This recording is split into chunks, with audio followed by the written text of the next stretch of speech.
Huffmeyer, and I'm here with the Breakthrough team. And we just thought it would be really beneficial to get together tonight and just visit a little bit about what's going on in our hearts and minds, knowing that it would probably resonate with some of you out there.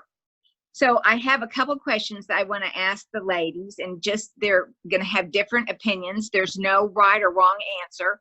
And just hopefully we can have an honest and really vulnerable discussion with each other.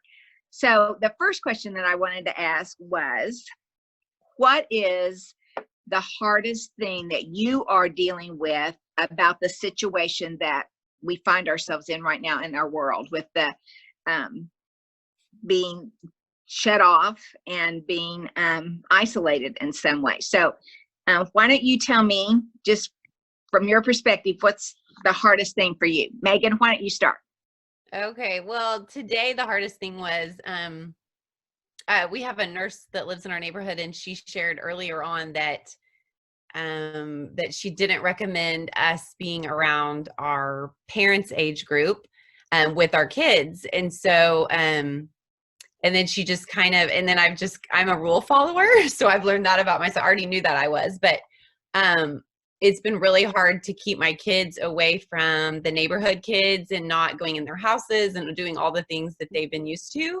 So they don't really understand that. And so not only was school taken away, but now, like, I'm asking them to, it just distance themselves from friends, and they don't understand. And so we just had quite a few meltdowns over that, not understanding. And so we've kind of had to just, like, tonight we jumped in the car as a family and just went on a ride and listened to music real loud and just kind of had fun and acted silly. But it just kind of hit them. This is what they were doing tonight. They were about to have a lemonade stand, which on a normal day would be totally fine. Right. But I told them, I said, our state announced that they're shutting down all sales, retail sales.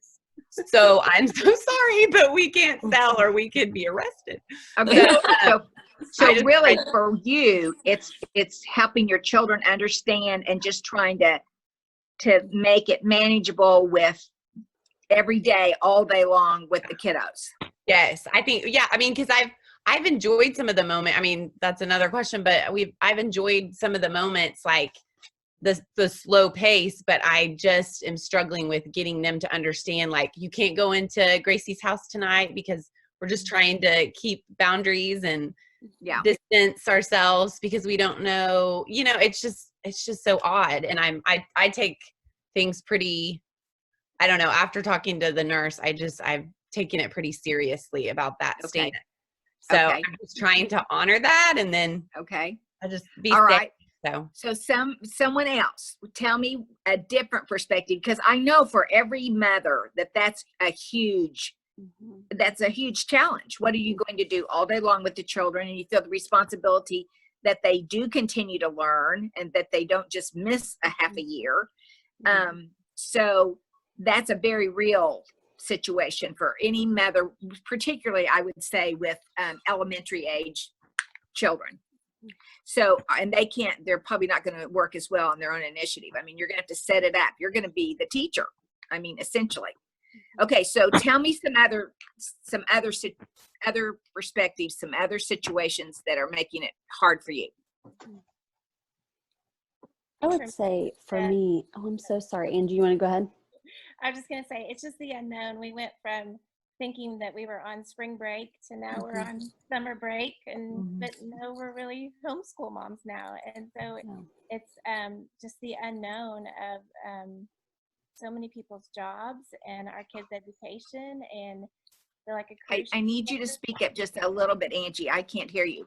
I feel like a cruise ship director trying to, keep everybody entertained and happy, but educated, and just trying to keep everything balanced, but to, keep everything lighthearted and fun, but also just trying to make sure that, we're getting all the reading and math, just all the school things in. So I feel like just the unknown and just trying to keep everything balanced for me as well. Okay. All right. So I want to know about you all. You're taking care of everybody else. So I want to know what you personally are battling. So Steph, can you speak to that? What I'm personally battling. Maybe because I haven't had time to think about myself. I don't know. I was going to say that's my battle. That's been my battle. The lack of solitude, the lack of quiet. I mean, today I just thought my husband is so social and he's missing interaction with other people. And I told him I'm missing interaction with my own thoughts. I just want to be alone with my own thoughts, just think and pray and meditate on the word. And I just realized how much I depend on that. To recharge. Yes. Yeah, it is real important. It's very important because especially when you're giving out all day long, and you've got to have something that's pouring back into you, really, that's life-giving to you, which is I know these ladies well enough to know that a lot of that is quiet time with the Lord, just being able to really study and just be in the word and all of that. So it's hard when you don't get that time, and you're used to it because now a lot of you most of your children are in school. You may have just one home, but you don't have the demands of children all day long like you're going through right now. I mean, it's kind of all of a sudden reverted back, Yeah. So, Abby, what would you say about that? I would say kind of similar to Reed, the not having any time to myself has been really hard adjustment. Like you said, going from having one child at home to having all of them at home has been really demanding and taxing, exhausting, all of those things, but joyful at the same time. So I feel like I'm going from one extreme to the other all in like a few minutes. Like I'm so happy I'm going to have all this great time with them, but then the next minute I'm like, oh my gosh, I'm so overwhelmed. What are we going to do tomorrow? Yeah, what are we going to do tomorrow? What's the lesson plan for tomorrow? How are we going to get outside? All those things. How are we going to get everything done in the day? And I think also for me is, and I've known this about myself, and I think the Lord has already brought me so far through this, but just not being in control because, my house is a complete disaster. And for someone who is a perfectionist, who likes things in their place and a picked up house, that's really hard, to go from having, some sort of order to now it's just mass chaos. We're trying to survive day to day, basically. Yeah. But I think it's kind of similar. Like I go from make all the messes, let's have fun, let's build forts, let's do all these things. And then I'm like panicking, 5 minutes later, like it's a disaster. Oh my gosh. What am I gonna do? So I think just trying to find the balance of really like enjoying this gift that the Lord has given us, like the gift of time that we have. But then at the same time, just fighting those human instincts of wanting everything to be in order and picked up and perfect and having the right meals made and having all these things, is trying to find a balance between that, because you can literally drive yourself crazy if you try to do that. So I would say, we lose you? Oh, I think we did lose her. I guess we can just keep going and see if she pops back on. Yeah.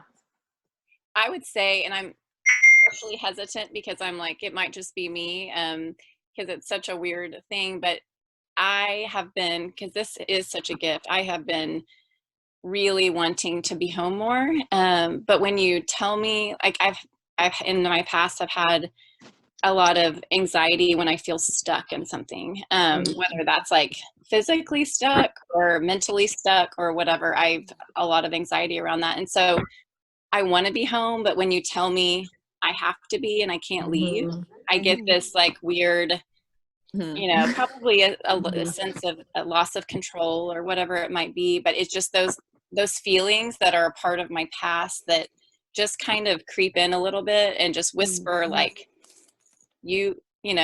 something's controlling you. You don't have control in this. And so I can just start kind of feeling panicky or anxious. And so just really controlling my thoughts right now has been something for me.